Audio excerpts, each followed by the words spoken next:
Coucou tout le monde, aujourd'hui on se retrouve pour le bilan du mois d'août. J'espère que la fin de vacances a été bonne pour vous et la rentrée aussi. Donc au mois d'août, j'ai plutôt pas mal lu. J'ai 6 romans et 3 BD à vous présenter. J'ai donc commencé le mois avec Max de Sarah Cohen Scully, publié chez Gallimard dans les éditions Scripto. Donc Max, c'est l'histoire d'un petit garçon qui est né le 19 avril 1936, pendant les années hitlériennes. Vu qu'il est né le 19 avril, c'est-à-dire la même date qu'Adolf Hitler, il va être considéré comme un demi-dieu presque toute sa vie. Et à travers ce petit garçon, on découvre une période que l'on croit connaître grâce au cours. Bien qu'il soit édité dans une édition jeunesse, je pense qu'il n'est absolument pas tout public. Ce livre m'a profondément marqué, il m'a choqué, il m'a touché. L'écriture, elle est vraiment belle, elle est simple, elle est efficace. L'histoire, elle est remuante, elle nous fait apprendre des choses, elle nous fait aimer la vie comme notre époque où on se rend compte qu'il n'y a pas si longtemps, les gens, ils étaient vraiment malheureux et moi, je m'en suis vraiment rendu compte grâce à ce livre. Même si je lui ai mis un 16 sur 20, je pourrais pas dire que j'ai adoré ce livre parce que l'histoire est vraiment horrible. Je me sentais presque mal à l'aise quand je le lisais de savoir que c'était inspiré de faits réels, qu'il y avait peut-être des gens qui avaient vraiment vécu cette situation. Mais franchement, ce livre vaut le détour. J'ai continué mon mois avec Les hommes qui n'aimaient pas les femmes, le premier volet de la trilogie Millennium de Stieg Larsson, publié chez Actes Sud. Millennium, c'est l'histoire de Michael Blomqvist, c'est un nom suédois, qui est un journaliste un jour contacté pour enquêter sur la disparition de Harriet, une enquête abandonnée depuis plus de 40 ans. Et donc c'est avec Lisbeth Salander qui va enquêter sur cette disparition. Contrairement à beaucoup de monde, je n'ai pas adoré ce livre. Déjà, je suis pas très policier, mais en plus, c'est super long à se mettre en place, etc.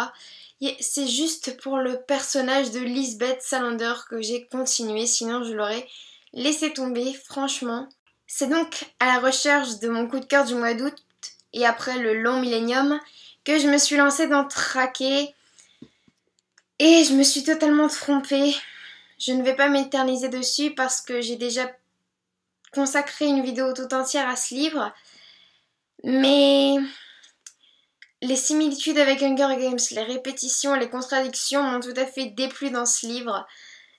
Et c'est mon gros flop du mois d'août.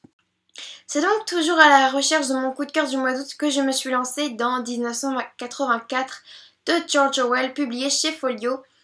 Et j'étais pas déçue parce que franchement c'est une bonne lecture qui m'a marquée et qui fait beaucoup réfléchir sur les aspects de la société, du futur, etc.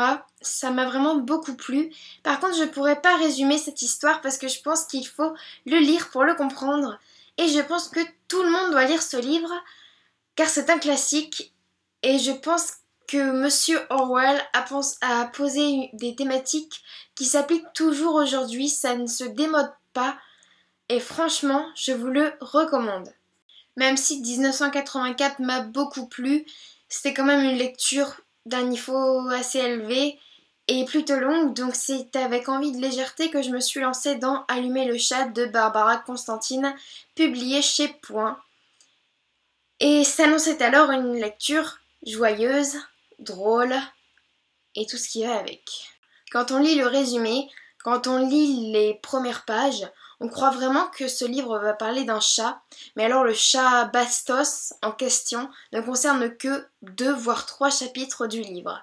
Au programme, 4 morts en tout, quand on tient pas compte du chien.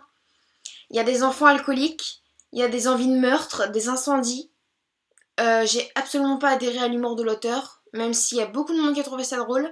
Moi j'ai trouvé ça à la limite du triste, du glauque. J'ai absolument pas adhéré à ce livre, même si le seul truc marrant c'est que le gars, il y a 3 enfants qui s'appellent Pierre, Paul et Jacques, mais sinon j'ai absolument pas trouvé ce livre drôle. J'ai terminé le mois avec ma meilleure lecture, il s'agit de Humaine de Rebecca Maisel. C'est l'histoire de Lena qui était une vampire très cruelle pendant plus de 500 ans, mais elle a décidé de redevenir une humaine et c'est grâce à son âme sœur Rhodes qu'elle a réussi. Et donc après une hibernation de plus de 100 ans, elle va d'une part découvrir notre époque, mais d'autre part redécouvrir les sensations qu'on a quand on est humain.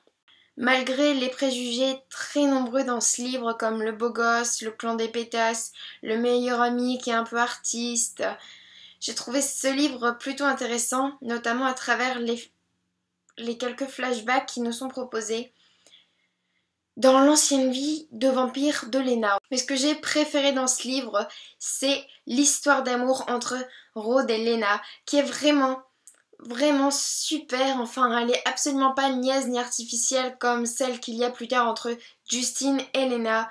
Celle-là, elle est vraiment authentique et ça m'a vraiment beaucoup plu. C'est dommage que Rhodes meure aussi vite en fait. Bon, c'est pas vraiment un spoil puisqu'il meurt dès le début. Donc bon. Ce n'était pas un coup de cœur, mais presque. Il manquait juste la petite étincelle pour y arriver, quoi. En tout cas, si vous aimez les vampires, si vous aimez la littérature jeunesse, allez-y parce que c'est vraiment une très bonne lecture pour moi et je sais qu'il a plu à beaucoup de monde, alors franchement, allez-y. Dans la partie BD, j'ai lu La tectonique des plaques de Margot Motin. Donc c'est l'histoire de Margot qui est une trentenaire qui élève sa fille et qui vit une histoire d'amour avec son meilleur ami pour qui elle décide de changer radicalement. Alors j'ai beaucoup aimé ce livre, plein d'humour et j'ai beaucoup aimé les dessins de Margot Motin que je trouve contemporains, féminins. C'est une lecture vraiment sans prise de tête que je recommande à beaucoup de monde. Bon, les filles en particulier, je dirais. Mais franchement, je recommande. J'ai bien rigolé, donc si vous voulez vous détendre, c'est une très bonne solution. Dans un registre un peu plus jeunesse, j'ai lu le premier tome des Carnets de cerises qui s'appelle Le zoo pétrifié. Donc c'est une BD super mignonne. Comme vous pouvez voir, les dessins sont vraiment super mignons. Mais la seule chose qui m'a déplu dans ce livre, c'est les pages de journal intime. Enfin, ça m'a trop fait penser à la BD Lou et ça m'a un peu ennuyée. Je préfère la vraie BD dans une BD, quoi. Mais sinon, c'est une BD super mignonne, super poétique, que je recommande pour les petits et grands. Et pour finir ce bilan du mois d'août, j'ai lu Au pays des fées et ça ne m'a vraiment pas plu parce que j'ai trouvé les images vraiment pas belles. C'était ce genre d'image. Je sais pas si vous voyez bien. Et j'ai trouvé ça vraiment moche. Et la seule chose à peu près intéressante, c'était les extraits de texte ou les citations qu'il y avait sur les faits. Mais bon, c'était vraiment sans plus. Il coûte super cher, il coûte 22 €. Et franchement, c'est de très mauvaise qualité. Je ne recommande absolument pas. En tout cas, j'espère que cette vidéo vous aura plu. N'hésitez pas à me dire en commentaire si vous avez lu l'un des livres que j'ai lu ce mois-ci. Je serai très contente de connaître votre avis. Et on se retrouve très vite pour une nouvelle vidéo. Bisous!